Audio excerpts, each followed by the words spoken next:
اللہ تبارک و تعالیٰ کے دیے ہوئے حکم کے مطابق آئیے ہم اور آپ مل کر ایک بار اور حضور علیہ الصلوۃ والسلام کی بارگاہ میں بلند آواز سے درود پاک پڑھیں۔ اللہم صلی علی سیدنا و مولانا محمد و بارک وسلم صلاۃ و سلام علیک یا سیدی یا رسول اللہ صلی اللہ تعالی علیہ وسلم۔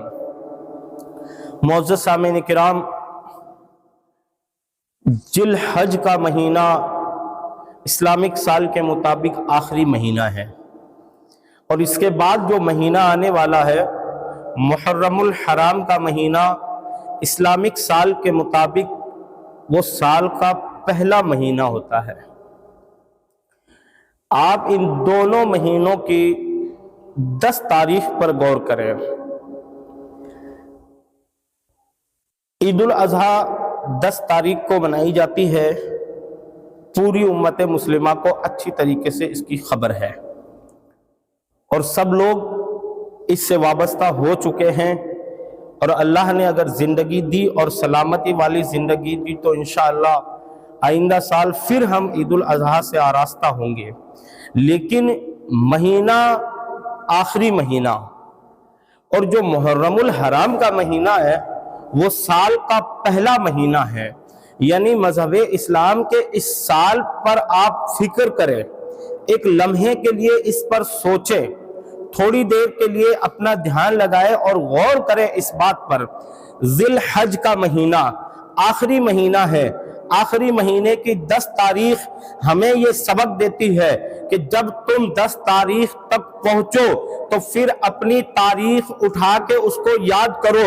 جب حضرت اسماعیل کی داستان میں تھوڑے پچھلے جمعہ سے اس سے پچھلے جمعہ کو عید کو میں یہ ساری چیز بتا چکا ہوں کہ جب آپ حضرت ابراہیم علیہ السلام کی زندگی پر روشنی ڈالو گے تو اس میں تمہیں ایک چیز نظر آئے گی اور اس کو قربانی کہتے ہیں۔ جس طریقے سے حضرت ابراہیم علیہ السلام کی قربانی کیا تھی؟ اپنے جان کی قربانی۔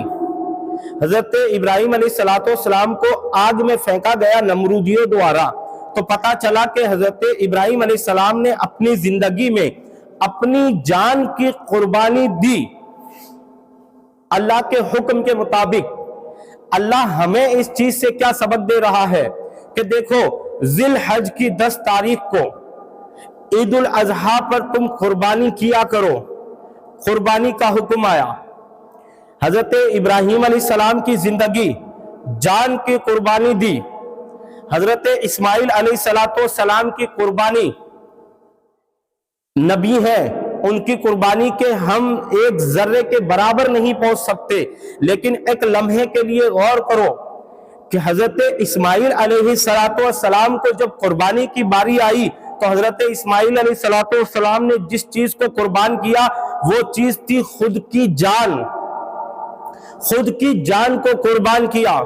حضرت ابراہیم علیہ السلام نے اپنی اولاد کو قربان کیا اور اپنے مال و دولت کو قربان کیا، سب چیز قربان کر دی۔ اب آؤ، یہ تھا سال کا آخری مہینہ، اب آؤ پہلے مہینے سے آپ لوگ آراستہ کرواتا ہوں تم کو۔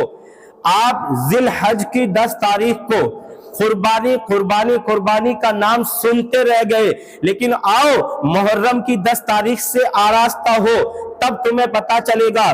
اپنے آپ کے دین کو پڑھو، اپنے دین کو سمجھو، صرف اور صرف دین کی داستان یا جو دین کے واقعات ہے یا جو تقاریر میں جو آپ کو سنایا جاتا ہے وہ کوئی لطیفے یا داستان نہیں ہے اس کان سے سن کر کے اس کان سے نکال دیا جائے۔ تقریر کا مطلب ہوتا ہے آپ اس کو سنو، اس کو سمجھو، یہ چیز ہمیں کیوں کہا گیا ہے، اس چیز پر ہمیں اتنا زور کیوں دیا گیا ہے۔ سال کا آخری مہینہ، سال ختم ہوا، ہمیں قربانی کا حکم ہوا۔ سال کا پہلا مہینہ محرم الحرام کا مہینہ، جس کے اندر بھی آپ غور کر کے دیکھیں گے آپ کو پتا چلے گا کربلا کے اندر کوئی عید نہیں منائی گئی تھی، وہاں پر بھی قربانی تھی، کربلا میں بھی قربانی تھی۔ پتا چلا دین کا رہنما بننا ہے، دین کا رہبر بننا ہے، دین کا ماننے والا بننا ہے، دین پر چلنا ہے، اگر دین کو مضبوطی سے تھام کے رکھنا ہے تو پھر تمہیں ایک عمل کرنا پڑے گا اور اس کا نام ہے قربانی۔ پہلے مہینے میں قربانی کر کے ہم اپنے آپ کو یوں سمجھائیں اور آخری مہینے میں بھی قربانی کر کے ہم اپنے آپ کو یوں سمجھائیں کہ یہ جو آخری مہینہ ہے یہ بھی ہمیں سبق دے رہا ہے کہ قربانی کرو، اور جو سال کا پہلا مہینہ ہے وہ بھی ہمیں سبق دے رہا ہے کہ قربانی کرو۔ یعنی قربانی پر اتنا زور دیا گیا ہے، اتنا زور دیا گیا ہے کہ انسان جب اپنی زندگی میں قربانی دے گا تبھی وہ متقی اور پرہیزگار بن سکے گا۔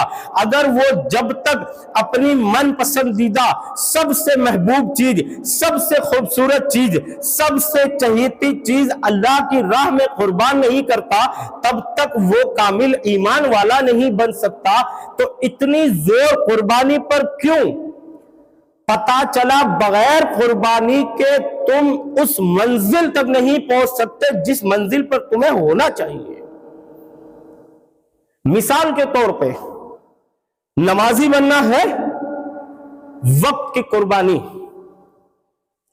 5 وقتہ نمازی بننا ہے، فرض ہے، آپ کو نماز ادا کرنی ہے ہر صورتحال میں، کوئی اس کے لیے گنجائش نہیں ہے۔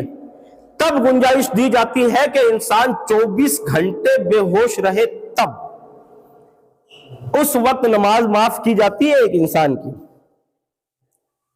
تب اس کے لیے کہ وہ 24 گھنٹے کی نماز تمہارے لیے معاف ہے۔ نماز کا مسئلہ اپنی جگہ ایک عروج پر، کبھی موقع ملا تو انشاءاللہ اس پہ تفصیل سے بیان کروں گا۔ ہمیں پتہ یہ دین ہمیں سکھا رہا ہے، دین ہمیں یہ سمجھا رہا ہے، لیکن کبھی ہم اس چیز پر غور نہیں کرتے، کبھی ہم اس چیز کی طرف توجہ نہیں کرتے کہ دین ہمیں کیا کہہ رہا ہے۔ دین کی طرف ہمیں جس چیز کے لیے اتنا رجوع کیا جا رہا ہے اس کا نام ہے قربانی۔ تم یا تو اپنے وقت کی قربانی دو، قربانی ہی قربانی مانگی جا رہی ہے، اپنے وقت کی قربانی دو اور دین کے مضبوط رہنما بنو، اپنے نیند کی قربانی دو اور متقی اور پرہیزگار دین اللہ کا ایک بندہ بنو اور دین والا بنو۔ اپنے جان مال کی اولاد کی قربانی دے کر کے سب سے بڑا متقی اور پرہیزگار بنو۔ پتہ چلا بغیر قربانی کے ہم اس منزل تک نہیں پہنچ سکتے جہاں پر ہمیں ہونا چاہیے۔ مکمل ایمان والا بننا ہے، ہمیں اپنے سب سے محبوب چیز کو اللہ کی راہ میں قربان کرنا ہے۔ اگر کوئی اپنی زندگی سے سب سے زیادہ اپنی زندگی سے محبت کرتا ہے تو پھر تجھے اللہ تک پہنچنے کے لیے اپنی زندگی بھی قربان کرنی پڑے گی۔ سب سے زیادہ اولاد سے محبت ہے تو تجھے اللہ کی راہ میں اولاد بھی قربان کرنی پڑے گی۔ اب اولاد کا ذکر آیا ہے، گزشتہ جمعے میں حضرت ابراہیم اور حضرت اسماعیل علیہ السلام کا واقعہ میں پورا بیان کر چکا ہوں۔ اپنی اولاد کی قربانی حضرت ابراہیم علیہ السلام نے حضرت اسماعیل علیہ السلام کی قربانی دی، اور اس وقت اللہ تبارک و تعالیٰ نے حضرت جبرائیل علیہ السلام کے ذریعے وہ دمبا ذبح کروایا، اور آج تک اس قربانی کو آنے والے وقت تک قیامت تک کے اس قربانی کو لوگوں پر واجب کر دیا کہ جب تم مالک نصاب رہو تو تمہیں قربانی کرنی پڑے گی۔ اس کا بھی ذکر میں کر چکا ہوں، اللہ کو جو ادا پسند آئی وہ قیامت تک کے لیے برقرار کر دی گئی۔ آج بھی اولاد قربان ہوتی ہے، آج بھی اولاد قربان ہوتی ہے۔ کسی ماں باپ میں اتنا جگر اور باپ میں فولاد والا کلیجہ ہو تو اپنی اولاد کو قربان کرے۔ آج بھی قربان ہوتی ہے اولاد دین کے لیے۔ میں ان ماں باپ کو سلام کروں جتنا ہو سکے اتنا کہ انہوں نے اپنی اولاد کو قربان کر رکھا ہے۔ ایسا نہیں ہے کہ وقت گزر چکا ہے یا اب کوئی اپنی اولاد کو قربان نہیں کرتا ہے۔ ابھی جب اس کو میں ایک دم شیشے کی طرح صاف کر کے آپ کے سامنے رکھوں گا تب آپ کو پتا چلے گا کہ آج بھی اولاد قربان ہوتی ہے، اور آج بھی ایسے ماں باپ دنیا میں موجود ہے جو اپنی اولاد کو قربان کرتے ہیں دین کی خاطر۔ دین کی راہ میں قربان کرتے ہیں۔ قربانی کا مکمل واقعہ حضرت ابراہیم حضرت اسماعیل کی پوری مکمل داستان آپ نے سنی۔ آج بھی میں آپ ان لوگوں سے آراستہ کرواؤں گا آپ کو جن لوگوں نے آج بھی اپنے بچوں کو اللہ کی راہ میں قربان کر رکھا ہے۔ آپ مجھے بتائیں، ایک عالم دین اللہ کی راہ میں قربان نہیں ہے؟ کیا ایک عالم دین اللہ کی راہ میں قربان نہیں ہے؟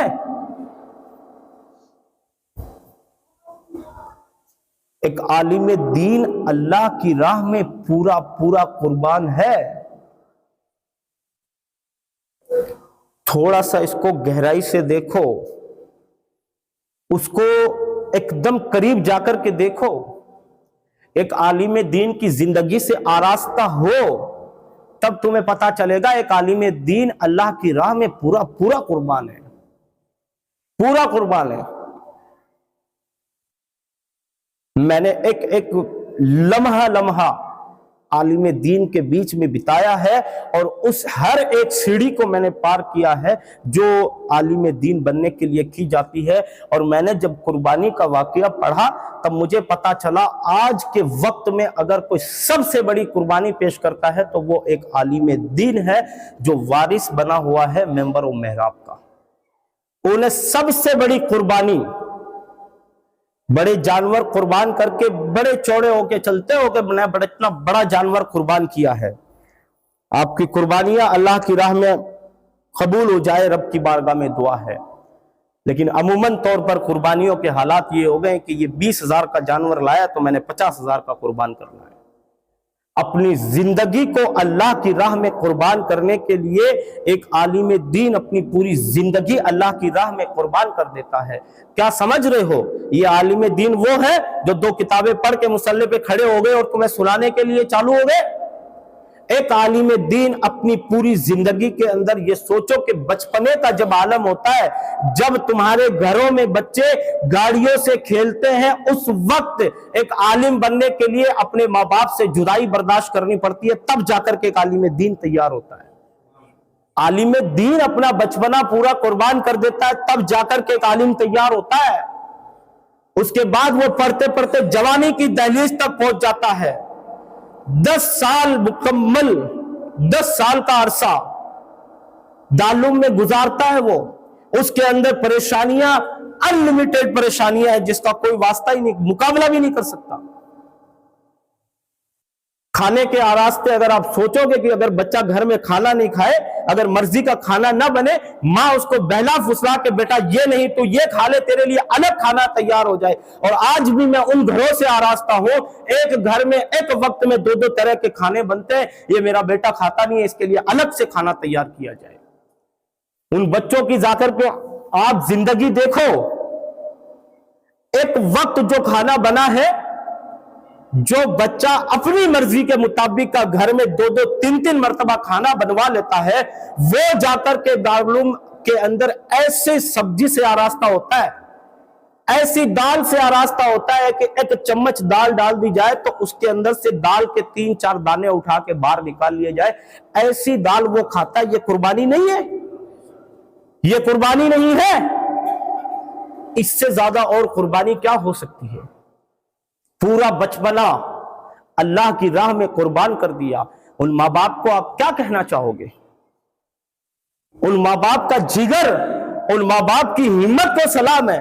یہ ساری چیزیں انہیں پتہ رہتی ہے میرا لال اس وقت کتنی مشکلات میں ہے، کتنی پریشانیوں سے گزر رہا ہے، اس کے باوجود وہ اپنے بچے کو سمجھا کر کے، وہ اپنے بچے کو بہلا کر کے اور اس کو کہتے ہیں بیٹا تجھے دین کا غازی بننا ہے، بیٹا تجھے دین کا رہبر بننا ہے، بیٹا تجھے دین کی رہنمائی کرنے والا بننا ہے، بیٹا تجھے انبیاء علیہ السلام کا وارث بننا ہے، تو تجھے قربانی دینی ہوگی۔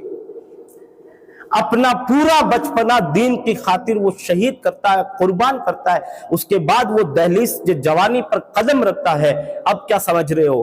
دارالعلوم ختم ہو گیا، مدرسہ مکمل ہو گیا، اب تو خوشحالی زندگی گزارنی ہے؟ نہیں، زندگی پوری اللہ کی راہ میں قربان کرنی ہے، تب جا کے ایک عالم دین بنتا ہے۔